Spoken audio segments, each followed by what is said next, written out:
Cette émission est une production de la télévision régionale des Moulins. Avec la collaboration de la Chambre de commerce et d'industrie Les Moulins.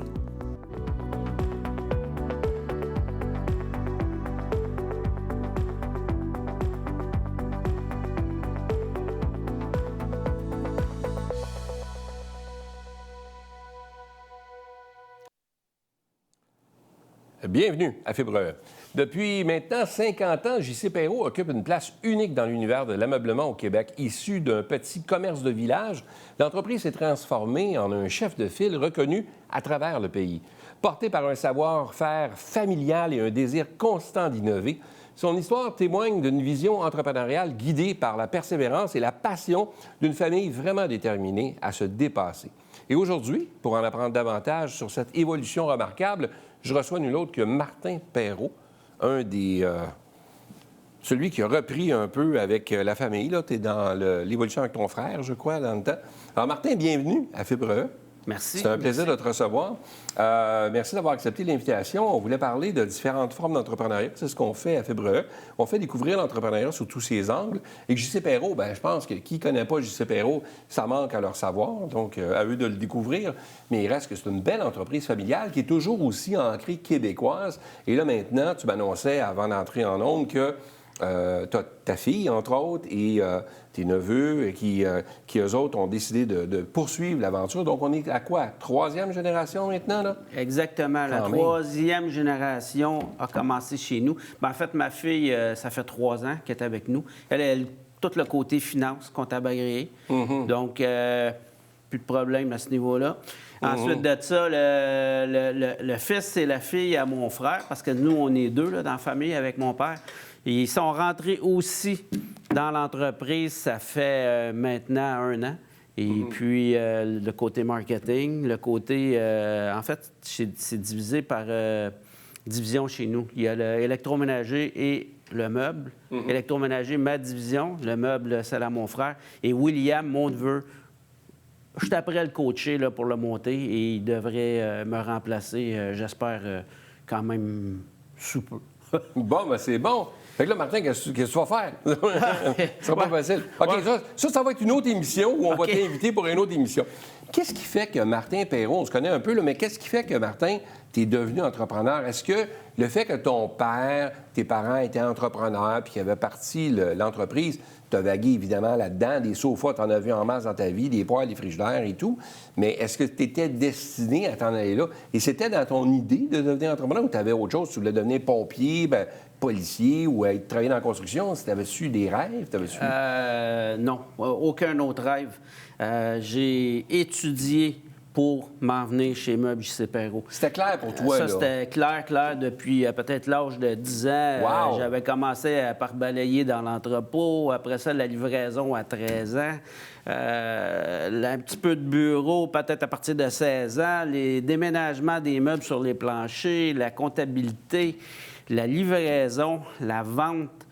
Pour moi, j'ai tout fait ça, puis c'était clair depuis le début. Il n'y avait pas de temps à perdre. Je m'en allais dans l'entreprise familiale. Je suis l'employé numéro 3. C'est vrai? Puis, oui, parce que mon père et ma mère étaient numéro 1, numéro 2. OK. Donc, tu es arrivé avant ton frère. Ton frère est numéro 4. Toute petite entreprise. Même, il y en a d'autres qui sont arrivés entre mon frère et moi. Mon frère est allé en marketing à l'université. Okay. Donc, il est allé se parfaire. Puis, en fait, c'était une bonne affaire parce que, sincèrement, on a une bonne partie de la réussite de J.C. Perrot avec la mise en marché, avec la publicité qu'on a fait. On a tout à focusé dans la même direction. On a notre créneau. On a une belle entreprise dans les mains, puis je dirais que Stéphane, mon frère, a travaillé pas mal fort. Parce qu'au début, avec sa vision et le côté marketing qui a fait que l'entreprise est devenue, en quelque sorte, d'une certaine façon, ce qu'elle est aujourd'hui.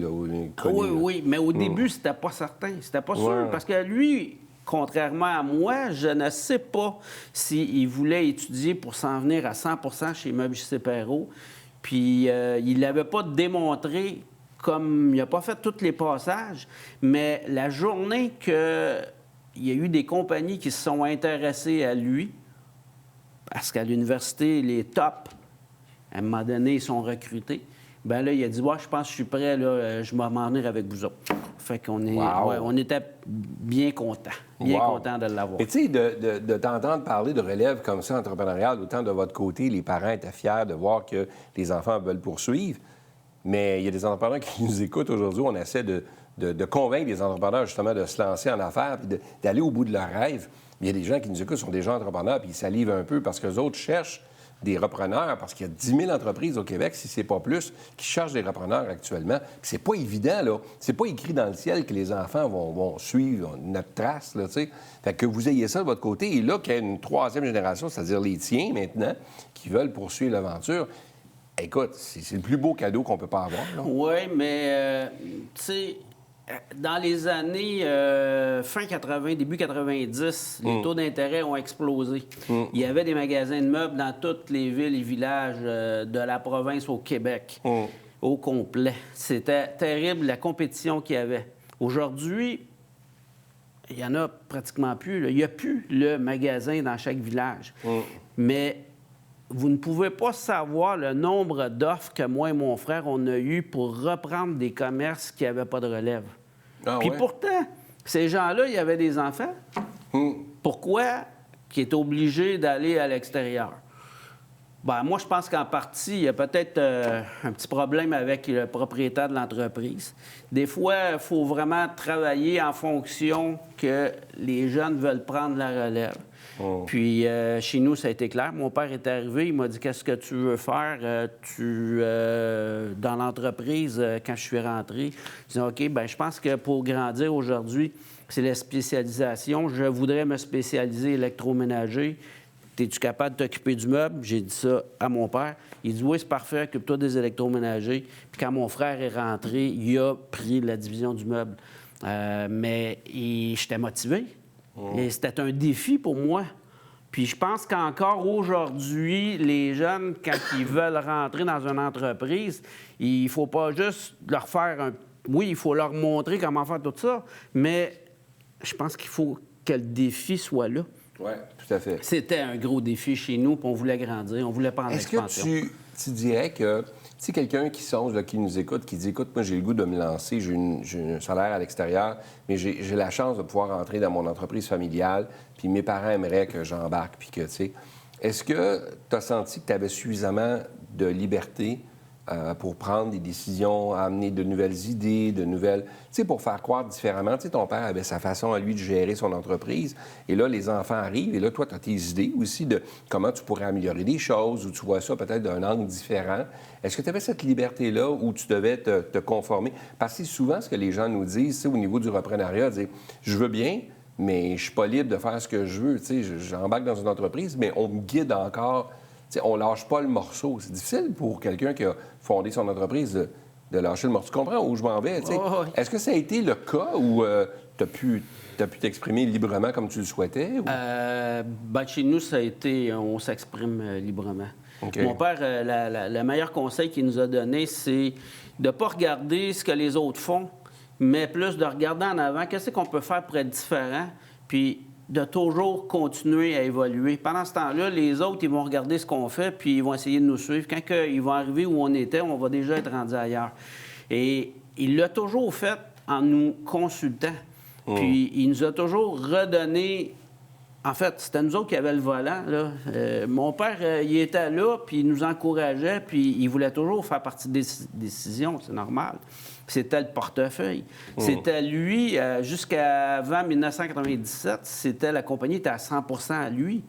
Et il nous a intégrés dans la compagnie. Il a fait de façon à ce qu'on soit motivé, qu'on veuille rester.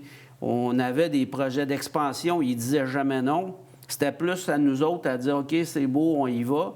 Puis au début, peut-être que moi et mon frère, on n'était pas... on était peut-être facile. On ne s'imposait pas à dire à mon père « Écoute, si tu veux pas embarquer là-dedans, nous autres, on s'en va. » Ou « Tu vas augmenter mon salaire parce que sinon, je m'en vais. » Non, c'était « Ben regarde, qu'est-ce que tu peux faire pour nous, puis qu'est-ce qu'on peut faire pour toi? C'était aussi facile que ça. il y a peut-être d'autres caractères, parce que moi, j'ai un gars aussi. Mon fils n'est pas dans l'entreprise de J.C. Perrault. Il gagne très bien sa vie. Il est en mécanique diesel, la grosse mécanique. Il adore ça, il trippe. Tant mieux pour lui. Mais avec le caractère qu'il a, dans une entreprise, je pense que ça aurait été compliqué. OK. Donc, il le savait, puis en quelque part, il a trouvé sa niche, lui, de son côté. Oui. C'est bien correct. Oui, mais actuellement, c'est ça. Mais il vieillit, lui aussi. Puis ça ne m'étonnerait pas. Puis même, il a commencé à m'en parler qu'un jour, il apporte sa business, lui aussi. OK. Tu sais, quand tu es assis à une table, puis tu as des entrepreneurs autour de la table qui discutent entre eux autres régulièrement. Nous autres, là, quand il y a un party de famille, puis mon père est là, mon frère, on parle de discute. business, là. Ben, veut pas. Des fois, on déborde. Autour de la dinde, de la tourtière, Puis on parle de business. les enfants, ben ils écoutent, puis c'est pas un milieu qui est comme normal. Puis je pourrais te donner un autre exemple. Ma fille au cégep, il y avait un programme qu'il fallait qu'il monte, un programme marketing. Puis ça donne que c'est une de ses très bonnes amies, c'est la fille de Patrick Morin. Ouais. Puis là, après ça, il y avait un autre grosse business. Ils étaient comme tous les trois ensemble. Eux autres, ils étaient ensemble, puis ils ont monté leur programme. La professeure a dit, crime, vous venez de où, vous autres? Ça n'a pas de bon sens. Comment ça se fait que vous avez pensé à tout ça? Ben oui, mais c'est comme ça chez nous. On fait ça pour le fun. Ouais. C'est le plaisir. Oui, c'est ça. Quand tu regardes le chemin parcouru, Martin, là, tu sais, aujourd'hui, tu fais de l'immobilier aujourd'hui, tu as fait 30 ans avec J.C. Perrault et tout ça, tu laisses la place à la relève, tout doucement, puis tu t'es monté un parc immobilier, puis tu as fait d'autres choses pour t'amuser aussi en même temps là-dedans, puis construire quelque chose, laisser un leg. Est-ce qu'il y a des choses que tu referais différemment aujourd'hui quand tu regardes ça? Est-ce qu'il y a des choses, un parcours que tu ferais différemment ou tu penses que c'est le chemin que tu avais? Je pense que c'est un bon parcours. T'sais, même si je dirais il y a des choses que je voudrais faire différemment, si je les aurais faites différemment, bien, peut-être que je me serais planté. Peut-être que ça aurait été mieux. Mais dans l'ensemble, il faut regarder les points positifs. Il y a plus de positifs que de négatifs. Puis si on prend plus de bonnes décisions, on va toujours arriver à ce qu'on veut. Mais non, je suis content. Puis le projet qui a fait en sorte que j'ai fait d'autres choses, c'est le complexe J.C. Perrault. C'est le complexe qui a été bâti pour, en fait, réinvestir dans la communauté, pour ordonner. On est chanceux, on était bien reçus. On l'a travaillé, mais on était bien reçus par la communauté. Aujourd'hui, on est ce qu'on est parce que il y a eu des gens qui étaient là, il y a des gens qui ont cru en vous, qui a fait que J.C. Perrault est devenu ce qu'il est devenu, et vous êtes reconnaissant aujourd'hui. Donc, la famille redonne aussi à la communauté. C'est en plein ça. Bien, Martin, c'était un réel plaisir de te recevoir à l'émission. Tout le temps qu'on avait, ça va tellement vite. C'est pas long, hein? Ça n'a pas de bon sens. Non, mais c'est une émission courte, on n'a pas eu le temps de parler trop. Ouais. Mais écoute, ça veut juste dire que quand on a des invités comme ça qui sont capables de nous entretenir sur l'entrepreneuriat, bien, on est appelé à les rappeler. Alors, c'est possible qu'on te rappelle pour un volet numéro 2. Bien, ça me fera plaisir. Martin, merci d'avoir été là. Merci. Merci à toi.